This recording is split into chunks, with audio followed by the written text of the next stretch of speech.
Hello and welcome to the Action Network Podcast UFC Betting Preview. I'm Sean Zerillo, joined today by Billy Ward to help you break down our best bets for this weekend's UFC card, giving you our best bets, favorite underdogs, top props, and more. And if you'd like to tail some of the bets that we discuss on today's show, make sure to find the quick slip links in the podcast and the video description, or go to actionnetwork.com/bet now. Main event, welterweight main event between Gilbert Burns and undefeated Michael Morales. Morales 5-0 in the UFC, 17-0 in his career, but a big spread on this money line. Cheapest price on Morales, minus 770. Best price on Gilbert Burns has gone up to plus 600. This one has taken a bunch of steam. I think Morales was open closer to minus 400. Is that right, Billy? Is he Something like gone that, up that yeah. much? I say I have it somewhere, but yes. Yeah, dramatic line movement. Fight is plus 200 to go to a decision, minus 235 to end inside the distance. That's the direction I would lean, is the total on this fight.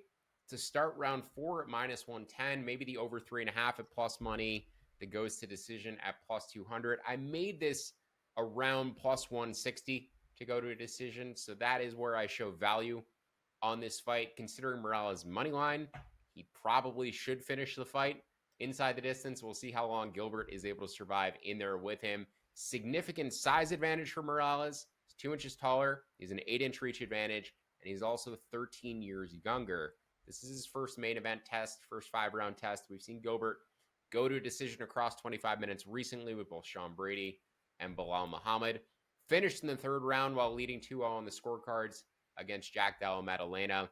If he can grapple Morales and he can win minutes, Morales also very content to stay on the outside, to have a lower paced, low tempo fight and allow Burns to work his way into the fight, potentially conserve his cardio for the later rounds. That said, if I'm making a live bet here, it's probably on the Morales side. I think Morales may start slow, allow Burns to win or be competitive in minutes early, and then the better athlete, the younger man, across 25 minutes, I think likelier to hurt Burns and finish him in the second half of the fight.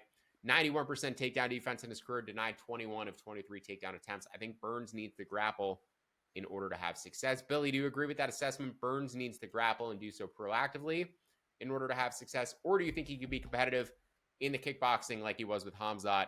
And then how are you interested in betting this fight? Yeah, I mean, I think Michael Morales is a much better technical striker than Hamzat. Like, Hamzat's weird because he's really good at everything until he gets tired, and that's super fast. So, like, it's hard to make any strong comparisons there. I do think he needs to grapple. It's a really weird fight because on the one hand, like, if you look at the guys Gilbert Burns has lost to, 3 welterweight champs, counting Kamaru Usman, and then Sean Brady, who's arguably like the 2nd or 3rd best welterweight, and then Hamzat in a fight that, like, Burns was winning at various points, or would have won had it gone 5 rounds, and just kind of got overran in the first. You could argue that should have been a draw just based on, Hamzat gets a 10-8, Gilbert the next 2. So it's a huge step up for Morales, huge step down in some ways for Burns. Like, we might look back at this in retrospect and say, yeah, all these former champions like Michael Morales, like, that wouldn't shock me if he fits into that group at some point. The takedown defense for Morales is really misleading. If you look at his UFC records, there's no one on here that you think of as like a really solid grappler. I mean, Neil Magny is probably the best, and Magny's more of a submission grappler than a great wrestler. And that fight was pretty short, too, so he didn't get a lot of chances to do it. I have in our sheet right now, Burns live is like an angle I'm looking at. I actually agree with you that he's the likelier fighter to fade. The only reason I say that is I just want to see if he looks totally washed at this point. Like, looking, he's on a 3-fight losing streak, but it's been to really good guys. Very old. 38, 39 almost, I believe. Yeah, he's 39 in like 2 months. It's entirely possible he's totally washed and just doesn't look right. If he comes out and looks competitive in the first round, and it means we get plus 450 instead of plus 600 on Burns, sure. Right? And if that happens, it's probably because he won a round, so then we're 1 round to the good. I could also make a case for Gilbert Burns now that he's as high as plus 600. It's just such a big difference. I saw somebody this week said Michael Morales is like the created character in a video game with great stats who hasn't learned any moves yet. I believe it was Jack Slack, who's a great, technical analyst. And it's true, though. Like, he doesn't do anything super technically adept. He's just big, fast, all the physical tools, no real weaknesses.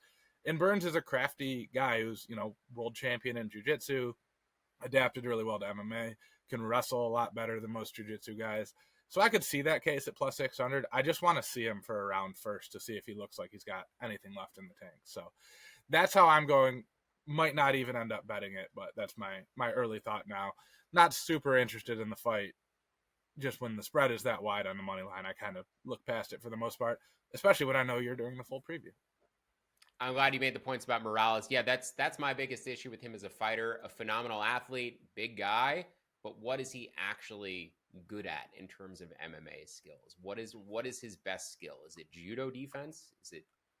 Is it just having like, again, power is not a skill. So what would you say is his best skill? Is it his judo? I would say probably his striking, like not just his power. He's got, good volume. He manages range well. That's the thing I think we overlook with some of these. He's not super tall, but he has a 79-inch reach, and he actually uses it, which we don't see from a lot of tall guys, and that's a skill. But like, this is also, again, not an MMA skill, but is his best skill, for lack of a better term, just being 25? Because if you're 25 and a really good athlete, you can learn some other stuff. Like his best skill is he has a big cup that we need to fill up, maybe, which is, I know, again, not really a skill, but he could show up super good at anything and none of us would really be surprised, right? Like if he came out and just started head kicking people to death, we go, yeah, he's a young dude, good athlete. Of course he learned that. So that I think is it. And obviously he's going to be continuing to get better for at least a few years, if not, 5, 6, 7 years at this point. But yeah, I'm with you. There's not like one thing that you're like, yeah, you can't say judo defense is your best skill. Like that almost never comes up anyway. I believe both of his parents are judokas. He's been training judo since he was a little kid. Big athlete though, and I think that's ultimately what proves the difference. As Gilbert tires like he did in the Jack Della fight, round 3, round 4, I think Morales maybe overwhelms him with physicality. Consider the same game parlay with Morales, potentially over 1.5 in Morales, over 2.5 in Morales, maybe finishing things in the back half of the fight. But any sort of iteration of this one going a little bit longer, Burns surviving for at least 12.5 minutes, I think is how I'm going to ultimately end up playing it, given his skill set relative to the athleticism advantage for Morales. I'm going to move on to our light heavyweight co-main event for our fight of the night between Rodolfo Bellato at minus 550 and Paul Craig at plus 400. Billy, I expected you to bet on Paul Craig in some way, shape, or form this week. I didn't know if it would be a straight money line play. I assume if he got up to plus 500, you might pull the trigger on the money line, because you said last week or the week before, like plus 500 is kind of your one defined path number. Yeah. And he does have one defined path here via the grappling. It's an extremely binary fight. Craig, very importantly, coming back down to 185 here from 205. So I'm expecting lesser durability. I'm sorry? Coming back up to 205. I'm sorry. From 185 after cutting. So the gas tank should be a little bit better, but never dealt with the power all that well from the light heavyweight. Seemed to be able to handle it a little bit better at middleweight. But he is 8 years older. Bellato seemingly, has the better power, better striking, but he's very slow. And like literally looks like he's moving through like oil when he's walking around the octagon. Dude is just extremely slow. So can Craig pull guard, pull off a submission before Bellato really knows what's happening? Or is Bellato just going to crack him in the face once and the fight's over? I tend to lean towards this being under and a quick finish, under 1.5 at minus 140.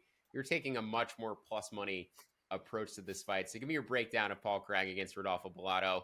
Any live betting angles you might be interested in? Because I haven't really thought about that much. And then how you're playing this one. Yeah, you're on the sharper, like much more well-reasoned, this makes a lot of sense side. I'm not going to bury the lead. Paul Craig by knockout is 25-1 at FanDuel. That is an absurd line.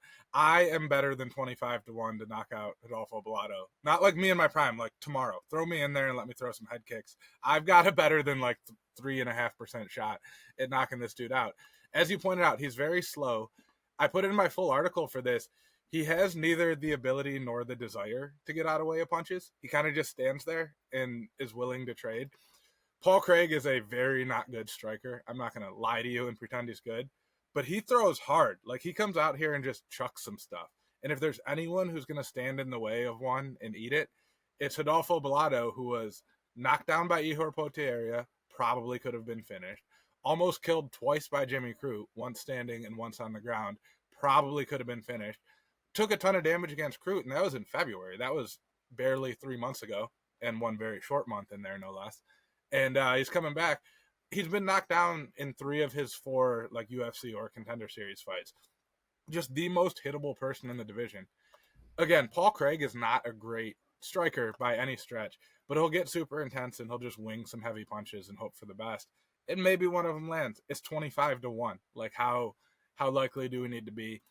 The other slightly more serious part of that angle is watching Bellato on the ground. He is playing jiu-jitsu. He is not doing MMA grappling. I watched him against Jimmy Crute. He tied his hand off from bottom half guard for an underhook to try to hit like an elevator sweep or an electric chair or something, and just ate like 9 elbows to the face. And when he did eventually get up, he was digging far side underhooks from bottom side and ate like 7 or 8 more punches and looked like he might have gone out for a second. Those are all very valid and good jiu-jitsu techniques that are extremely dangerous in MMA.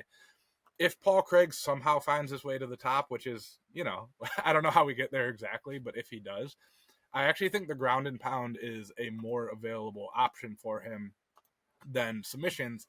And we've seen Paul Craig pull off a few ground and pound victories in the past. He TKO'd Andre Muniz in his 1 win at middleweight. His submission-ish over Jamal Hill was officially ruled a knockout when he broke his arm and then like basically slapped him with his own arm. Jamal's arm just dangling like this, yeah. Yeah, so like there's knocked out Shogun Hua on the ground, which Shogun was 87 years old. So I'm not like, but he'll go for ground and pound is the broader point here. I don't know about live stuff. It's probably Bellato because he comes back from the dead in every fight and then wins or draws. So like if Paul Craig does almost knock him out early and we get a price on Bellato, sure. Like Paul Craig's game doesn't go well down the stretch because he needs to be fresh to swing big bombs or you to not be slippery so he can pull guard. So I guess Bellato would be the live side. I don't know. Like I went looking for this bet trying to find a good price on Bellato by knockout and saw 2,500 on Craig. You can't not take that, right? Like I put 1/10 of a unit because that's all FanDuel would let me. Like I max bet it in a sense to make 2.5 units. Very excited about that. Come on, it's fun.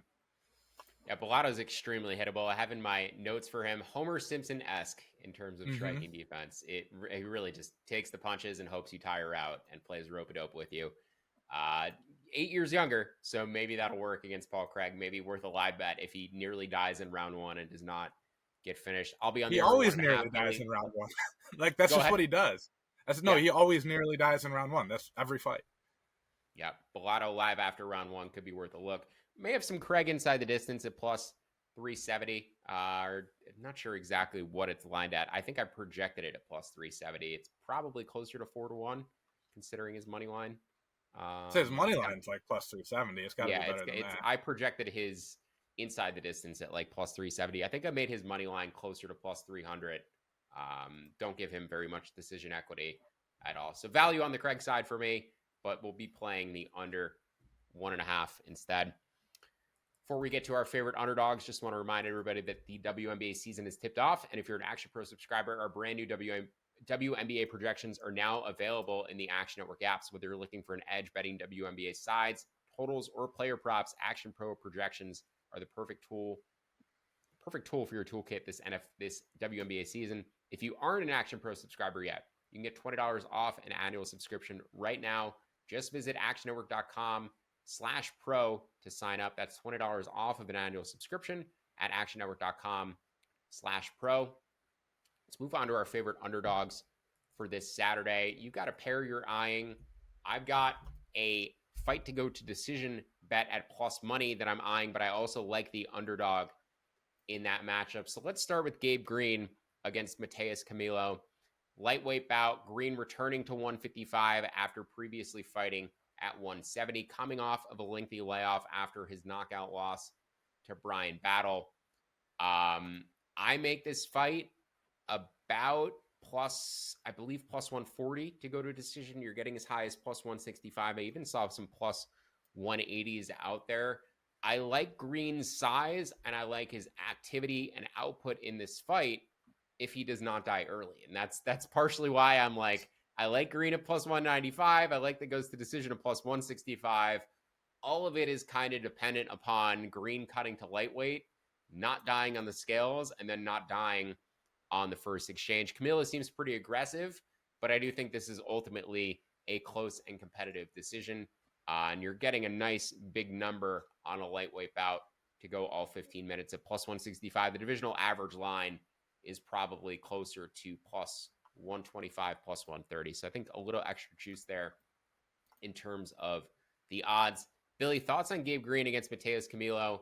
Camilo, the guy I should mention who earned his contract at the UFC 308 press conference by showing up and asking Dana White for a contract. He then won a Dana White looking for a fight matchup, I think in Korea or wherever they were, and then got the contract. So didn't fight on Contender Series, didn't beat anybody super notable to get into the UFC. Does have a few wins over some like 8-0 Russians. So what's your thoughts on Camilo as a prospect, and then on the Green Camilo matchup? Any bets for you here?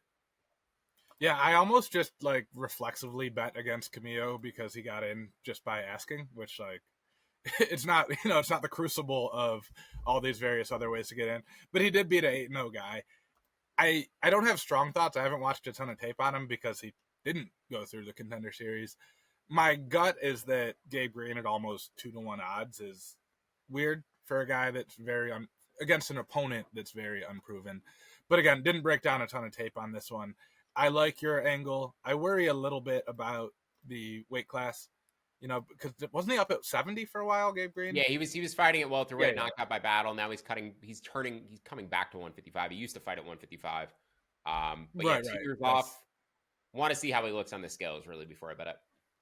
Yeah, that's the other part too, is the 2-year layoff is always concerning. He's younger than I thought he was. He's still only 32. Yes. I thought he was roughly that age when we last saw him. But he was the one who withdrew from his fight last year. No idea what's going on. Like, if I had to bet this one, it would certainly be Gabe Green at the odds, but I don't have a strong feeling on it.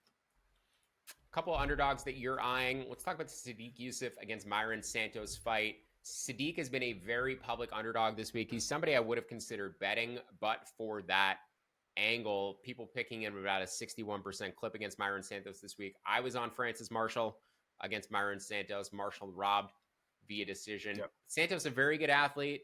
Sadiq is coming up from 145 to 155. So I'm sure that's part of the angle that you like. I do have concerns about his chin.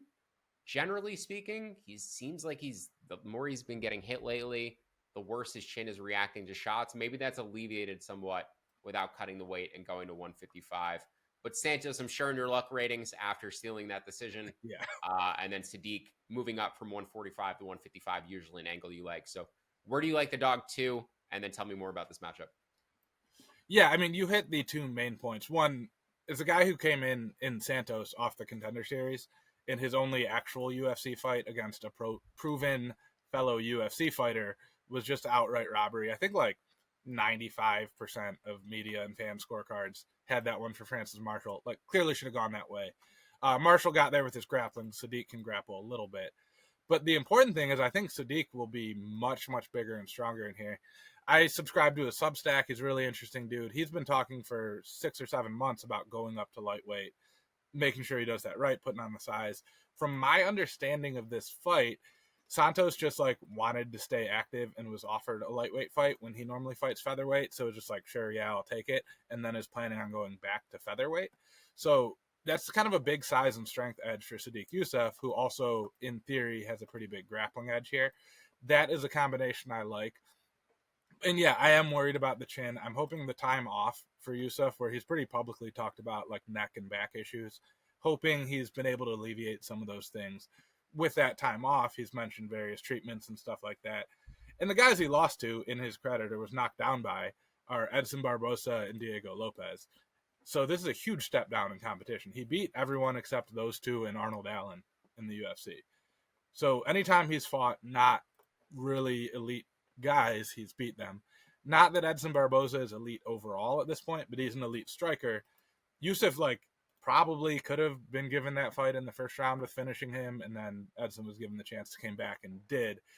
This being 3 rounds for Yusuff makes me much less worried about that angle too, though, just because he has tired out pretty badly in the past. So I wouldn't bet him as a favorite, but at plus 114 or so. I got plus 114 earlier in the week. looked like Sadiq was going to be a favorite at some point, and now is back to plus 114. So I'm more than happy with him, anything with a plus in front of it, basically given all those factors. First fight of the night, Tisha Pennington about minus 350 against Luana Pinheiro, roughly plus 275 in the women's strawweight division. Pinheiro's 5 years younger. This fight is heavily favored to reach a decision, and Pinheiro is plus 550 to win by decision, not overthinking it too dramatically. She doesn't have great cardio of the pair, but I do think she's the better grappler. I think she can win 2 rounds with the grappling, or at least make it competitive enough that she could steal a decision on the scorecard. Do you like Pinheiro straight up on the money line, Billy? What is your price target on her? As I mentioned, she is the younger fighter here. Pennington has a lot of decision equity, but I think we're going to see a close and competitive decision where the turning point may come with Pennington's cardio in round 2, and maybe Pinheiro has done enough to win the fight by that point. So how do you see this one playing out? Yeah, close and competitive decision should be Tisha Pennington's nickname at this point. Like, she has very little power. I don't believe she ever has a knock. No, she got a knockdown in 2014 in her first UFC fight, which she won by decision, and finished Sam Hughes on the ground later. But one knockdown in a 11 plus year UFC career, and it was her very first fight a million years ago. She throws a ton of volume and a lot of activity, but none of it is very hard, and she doesn't get takedowns. So it's like very hard for her to ever clearly win a round. Before her last fight against Carla Esparza, she had lost 2 straight splits. She beat Carla Esparza unanimously, but that really could have gone the other way. Like, any round in that fight, you could have judged either way, and I don't think anyone would have really been outraged. Luana Pinheiro, not really great fighter, but she can get some takedowns, and when she hits, it'll look a little bit harder. Pretty easy to steal some rounds that way just by being more, like, impactful with everything you do. I actually really like your decision angle if I was betting it now. I bet Luana at plus 320. In my luck ratings, it's came down a little bit. I'd still take the plus 290. I'm not sure exactly what it is. I haven't looked in a minute. Also, Luana plus 3.5 seems like a very good angle here, because it's very hard for not to have a judge or two think that Tisha Pennington has lost a round. So that's another angle. I don't have that price in front of me, but if that's plus money, also intriguing. Decision makes sense. I'm just viewing it as a continuum, right, of like likeliest to win, best payout. They're all the same thesis. It's just where on that continuum do you want to fall? Yeah, I'm trying to pull up the Santos decision line, because that seems like a very sharp read if it is plus money, which I'd imagine it might be. Plus 3.5 is no, it's minus 155. No, thank you. All right, so the books are onto that one. Yeah. Normally, when you see a spread that big on the money line, minus 320 for a favorite, that's usually where the underdog starts to get to the plus money, even minus 110 on the 3.5. Yeah, no thank you at minus 155. Yeah, never mind. I'd much rather bet her decision prop and take the loss at plus 550 than watching her get finished for the 3rd time in Tisha Pennington's career in round 3. So yeah, Pinheiro by decision plus 550. I also am with Billy on the money line. I'll see if I end up playing the money line, but that is the lone underdog money line that I actually project value on this week. I also lean to Gabe Green, as we mentioned in that section, but prefer the goes to decision in the Green fight. Couple of other props that we want to give out. I'm going to give out another goes to decision prop in the Julian Erosa Melky Costa fight. Erosa seemingly gets knocked down in every one of his UFC fights. I do not trust his chin. He's also a very aggressive finisher. That said, I view Melky Costa as very durable, and I view him as much more of a kicker than a puncher. So I don't know if he has the power in his hands to threaten Erosa's chin. And if Erosa tries to grapple with him, I do think he will survive the grappling. Featherweight bouts on average go to a decision at about a 48% clip.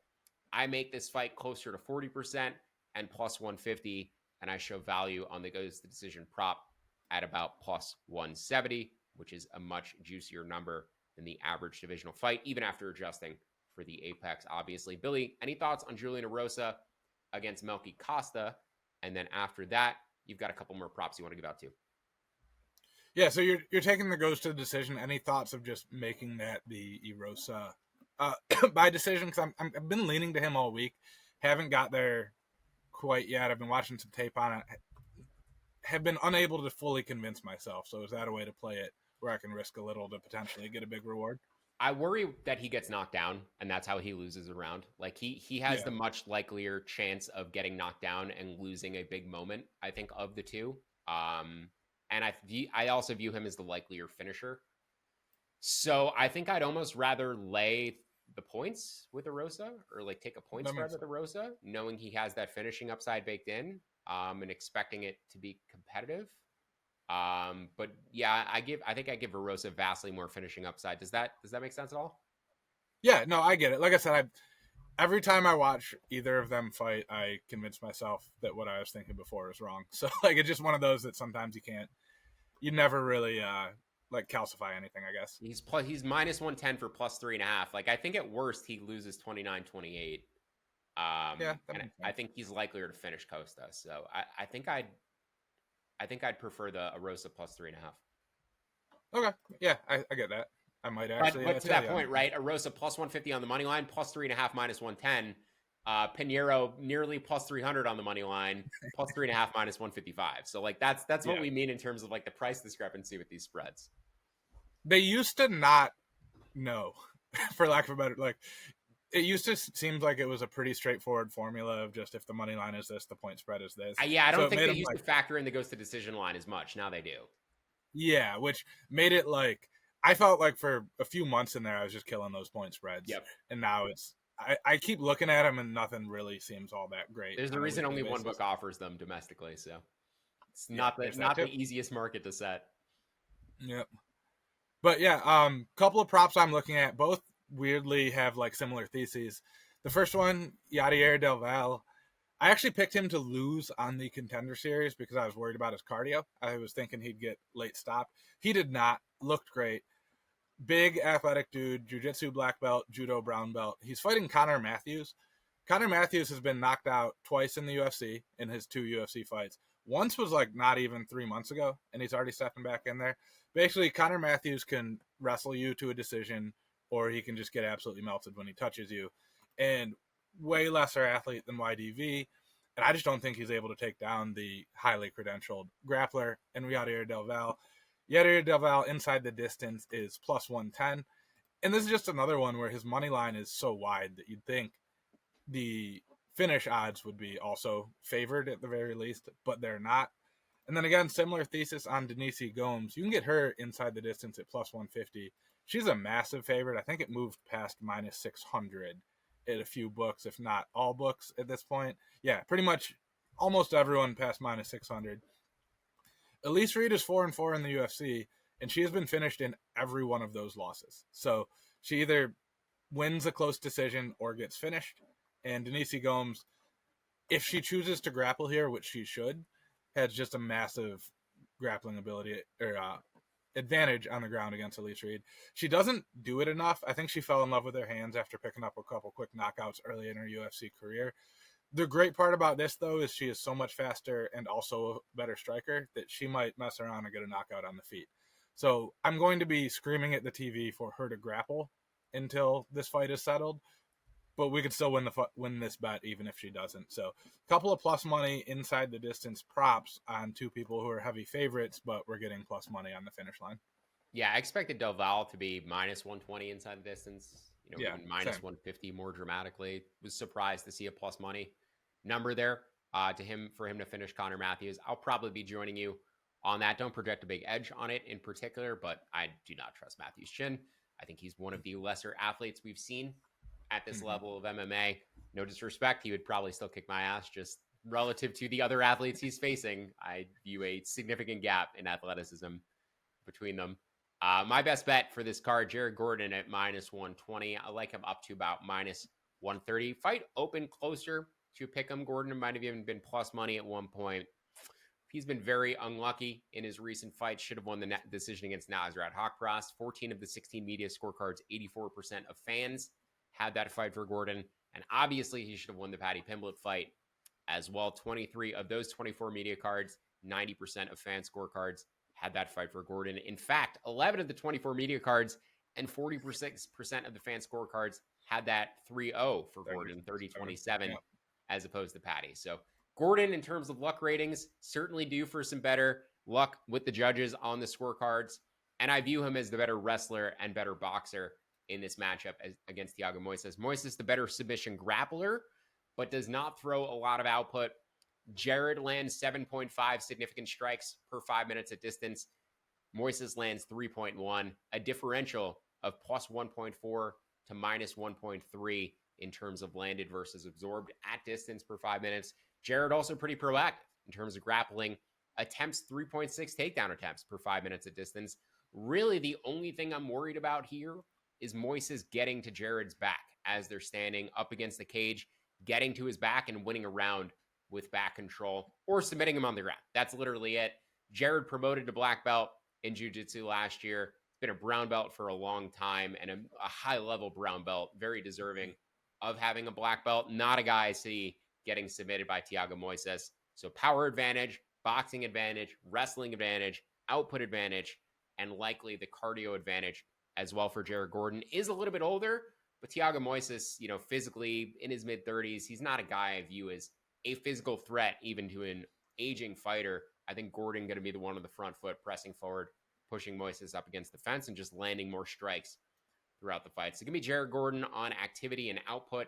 Make him around minus 135. Would bet him up to about minus 130. Your thoughts on the Gordon Moises fight, Billy, and then you're going to close things out with one more favorite. Yeah, I put Jared Gordon in my luck ratings when he was plus money. Did not get around to betting him myself because I've been second guessing it all week, and now I'm pretty upset because he's minus 120, and I could have had plus, I don't know, it was like plus 104 or something. It wasn't a huge change, but agree with everything you said except for calling Thiago Moises mid-30s. He turned 30 March 23rd of this year, so barely 30. He does seem way older, though. Like, if you had asked me before this week how old he was, I probably would have said about the same age as Jared Gordon. So I'm mostly I didn't just teasing you say mid-30s. I knew he's like 31 in my mind, but for some reason, like I between saying 20 and 40, I said 30 is mid-30s. So yeah, but I appreciate the correction. Thank you. He has been 29 or 30 for like 6 years, I'm pretty sure. Like, I don't know how he's done it, but yeah, he's just always been, like, he's been around a while. His UFC debut was 2018. Like, okay, but whatever. That's not really the point. I'm less worried about Gordon getting submitted or giving up the round on his back, just because the only time that happened was Grant Dawson. And it was late in the third round that Dawson actually got the submission after taking him down a bunch of times, which Grant Dawson can put a pace on anyone. He's kind of like a lesser but bigger version of Merab in that style. Like, he's not as good. I'm not saying he's Merab, but he'll do that same kind of thing to you. And unless you have that kind of pace yourself, which, as you pointed out in a bunch of stats, Thiago Moises does not, I don't worry about that. Very but yeah, last one. Dawson. Yeah, that's another good comparison too. Just Thiago Moises can grapple, but he's not going to shoot 46 takedowns at you and just keep doing it over and over because it's hard. And like, most people can't do that. And I don't know how. I think I'm almost more impressed by Brady doing it than Merab because he's 40 pounds heavier. Like, Brady looked like a gorilla in his last fight. That was uber impressive. I know he got knocked out by. We're getting off track, but I know he got knocked out by Bilal on the feet. But Brady's last performance was one of the more impressive I think we've seen in recent memory. I'm going to go slightly more off track just because I think this is an interesting thought. But the only way Bilal Muhammad ever gets another title fight is if Sean Brady wins the title, because that would be a very logical matchup to make. Like, otherwise, good luck, Bilal. Like, you're going to have to win a million fights and nobody cares. But that would actually make a lot of sense. Right? Going into the fifth, because I think 2 of the 3 judges gave Bilal round 1 despite being completely bloodied up after the first round. I don't know if they saw Jack Dalla's like flat face and they're like, oh, like Bilal flattened his face in round 1. But no, he looked like that before. Was horrible round scoring, and I can't believe that fight was tied 2-2 going into 5. Yeah, pre-existing condition for Jackie Flatnose, as they call him sometimes on Twitter. But all right, I'll bring this train back around. Hyun Sung Park minus 175 at Caesars. Last I looked, it's a bit of an offline. Everywhere else is a little bit higher. Carlos Hernandez is the ultimate luck fade. He has 4 wins between the UFC and Contender Series. 3 of those are split decisions, and 1 of those is the rare technical decision. Now, the technical decision was a clear win over Dennis Bondar, but Carlos Hernandez hit him with a vicious headbutt that initially got ruled a TKO, but they stopped the fight and went to the judges' scorecard. And Bondar, I think, finished his UFC career like 1-7 or something. No, it wasn't that bad, but not very good in the UFC. So when that's like your signature win and everything else is a split decision. Oh, no, he finished at 0-3. He never beat anyone. And Carlos Hernandez was the only fighter who even needed a third round to beat Dennis Bondar. So that's his signature win, right? Like that's the only win that he clearly won. Now he's fighting a guy, Hyun-Sung Park, who very dynamic. I like his striking a lot. He struggles to find the range. Like he throws a lot that misses you by just a tiny bit. But Carlos Hernandez not especially big or long. Carlos Hernandez needs to wrestle here. I was very impressed with Hyun-Sung Park's bottom game on the road to the UFC with some of his get-ups and his ability to deal with that grappling. He probably gets taken down, but I think he's able to not do too much with it. And then Park's style of like, I'm going to throw a lot. Some of it might hit you. Some of it might fall just short. If nothing else, that looks good to the judges. So I think that gives him a little bit of decision equity. And the judges have to give a round against Carlos Hernandez at some point here. The man's won 3 split decisions in a row. Like that has to come back around. Last thing, I found this a little bit interesting, even though not really relevant to the handicap. 4th straight Asian opponent for Carlos Hernandez. It reminds me of when Jalen Turner had to fight all of New Zealand before they let him fight anyone else. I don't know why the UFC matchmaking does that with guys, but they're just like, every Asian fighter in the division, that is your job. When you get through all those guys, maybe you can do something else. So yeah, I guess it's weird. He's going to have to fight Josh. He's fought 2 Japanese fighters, Taira and Zerillo. He fought Tumen Demirel, who's from Mongolia. Now he's fighting Park from Korea. So I guess he has to fight Josh Van from Vietnam. And then he has to fight Weili Zhang for the women's flyweight title. And you can check off the entire Asian continent for him. Yeah, it's pretty wild. It's wild matchmaking. I'd bet Weili. Every Asian opponent could face Carlos Hernandez. I would also bet Weili against Carlos Hernandez. I think she has a physicality advantage against them. She does. Hernandez, we've seen her resist a lot, like against these grapplers, just resists the almost the C-Rod game plan, where it's like resist, survive, scramble, and then try to land strikes when you can in the 2nd and 3rd round. But against fellow flyweights who don't tire out, it's really not a game plan that's going to work, especially when you don't carry a ton of power yourself. I think that's why he's been doing a lot of split decisions. There's just not a lot of pop on his punches. He has good cardio. He defends well. He puts out volume. But in terms of like offense, there's nothing really happening that is, overwhelming opponents or counteracting the grappling that's happening against them. How do you see Park winning the fight mostly? Do you see him out grappling Hernandez because we've seen holes in Hernandez's takedown defense, or do you think he outstrikes him? I think it's probably a volume striking based decision is I think the likeliest path here. One of his road to the UFC fights, he was a little bit tentative with the striking. Like he was just feinting a lot and not really letting it go. But then in his UFC debut proper against Shannon Ross, which, grain of salt here because Shannon Ross not have a great UFC career, but he really opened up like from the beginning. And when he lets it go, it's just going to look like he's doing so much better than Hernandez. The big knock I had on Park is with that distance management issue, he gets himself hit a little bit, like he's pretty hittable, but Carlos Hernandez doesn't really hurt you or do anything with those strikes. They're just kind of pitter-pat touch you. Where Park shots, at the very least, are going to look like they are doing more and probably will actually be doing more. So I think it'll be like some defensive grappling. If Hernandez takes a bad shot, Park could certainly capitalize on that. But I expect him to be trying to keep this standing and just being so much more active that he can sway some judges who, again, at some point have to give a round to people other than Carlos Hernandez. I don't know how he keeps getting these. Yeah, I project slight value on Park to win by knockout. I made that line plus 350. You can get him as high as plus 450. I'm not sure if that interests you at all. Hernandez has been pretty durable, but Park seems like he can crack, right? Yeah, and he's like the only guy to ever get knocked down by Tetsuro Taira, who's the definition of all grappling and not any striking. So, like, he's been pretty durable because they've put him with a bunch of grapplers, one of whom knocked him out. So, yeah, I mean, I like that. And, again, if I'm predicting a striking-based win, it's not too much of a leap to go from, yeah, he wins it by a striking decision to he actually hurts him here. So, yeah, Park definitely throws hard. I worry about him finding the range. Like, he did a lot of Michelle Watterson was like the poster child of this, where she would kick the space in front of your nose 100 times a fight. And Park does a little bit of that, but I think he's getting better. And he's very young, so like we can project him to fix that a little bit, especially in a small cage. Worth noting, Hernandez, no career knockout wins on his record. That is obviously concerning as an underdog at a fight that is likely to be striking oriented. When you need to strike, you do not have a grappling advantage. So yeah, it seems like a path to victory for him is another competitive split decision where he's likely stealing and robbing scorecards. But that'll do it for our UFC betting preview for this week. You can find more UFC betting content from both Billy and myself on actionnetwork.com and in the Action Network app. And if you'd like to instantly tell some of the bets that we discussed on today's show, make sure to look for the quick slip links in both the podcast and video description, or go to actionnetwork.com/bet now. Don't forget to download the free award-winning Action Network app and sign up for Action Pro for immediate access to expert picks and analysis. Best of luck with all your bets this weekend. Enjoy the violence. We'll see you next week.